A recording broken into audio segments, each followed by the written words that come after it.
Test ng umaga, PNP nilinaw na walang krimen na nangyayari sa isang viral video sa Las Piñas. Talaga? Yung mga bata ba ito?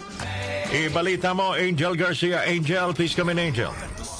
Nilinaw ni Philippine National Police Chief General Jose Melencio Nartates Jr. na walang krimen sa nangyaring insidente na nag-viral noong May 2 sa kahabaan ng Alabang, Zapote Road sa Barangay Almanza 1, Las Piñas City. Kinasangkutan ito ng mga minor de edad na umuni nagtangkang sumakay at manggulo sa mga pasahero na isang jeep. Ayon kay Nartates, hindi ito isang kaso ng pagnanakaw kung hindi isa lamang insidente ng pagtanggi ng driver na pasakiin ang mga kabataan. Sa pamumuno ni Nartates, mabilis at maayos ang naging aksyon ng kapulisan kung saan natukoy ang mga sangkot at agad na naipasa sa tamang otoridad at wala ding nasaktan at napinsalang ari-arian sa naturang insidente. Para naman kay Chairman Emeritus Dr. Jose Antonio Goitia, hindi ito may tuturing na kapalpagan, kundi patunay na epektibo ang sistema. Aniya mahalaga ang kritisismo sa isang demokrasyang bansa dahil nakakatulong ito sa pagpapabuti ng mga institusyon.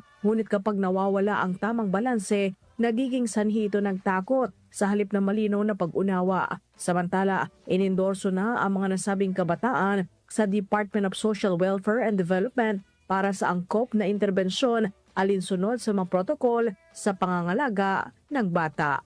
Para sa 774 Headlines, ako si Angel Garcia ng DWWW 774, your ultimate music radio. Salamat, Angel Garcia, sa report 521.